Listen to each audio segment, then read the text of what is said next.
Okay, let's start off with the protests here in the United States. The Gaza war continues to reverberate at college campuses across the United States. The situation is now becoming more tense as some protesters have resorted to occupying an academic building at Columbia University here in New York. Elsewhere, clashes with authorities are continuing, who are struggling to contain these protests, even after hundreds of arrests, suspensions, and warnings. At Columbia University, which has been the epicenter of these widespread protests, the situation has particularly intensified. Hundreds of students have broken into the iconic Hamilton Hall.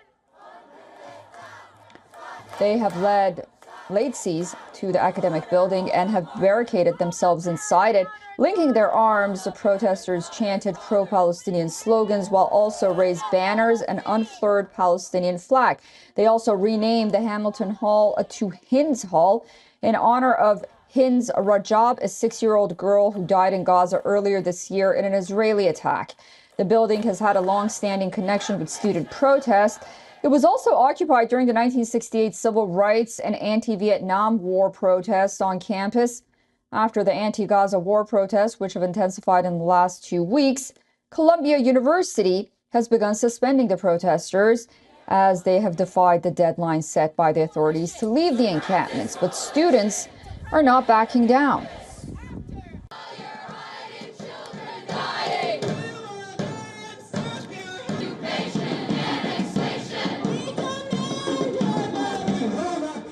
We will not be moved by these intimidation tactics.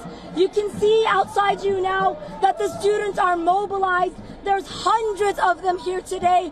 They will not be moved. We demand divestment. We will not be moved unless by force. Situation is also tense elsewhere. At the University of Texas, campus police, backed by Texas state troopers, attempted to break up large protests. They used pepper spray and flashbang charges to disperse the gathering. 43 arrests were made at the campus, while hundreds of arrests have been made at other campuses across the country as well. These massive protests are becoming a huge challenge for the Biden administration ahead of upcoming elections. President Biden has so far declined to say if the demonstrators should face disciplinary action or not. He has maintained that students have the right to peacefully protest, but has also criticized anti-Semitic rhetoric and calls for violence.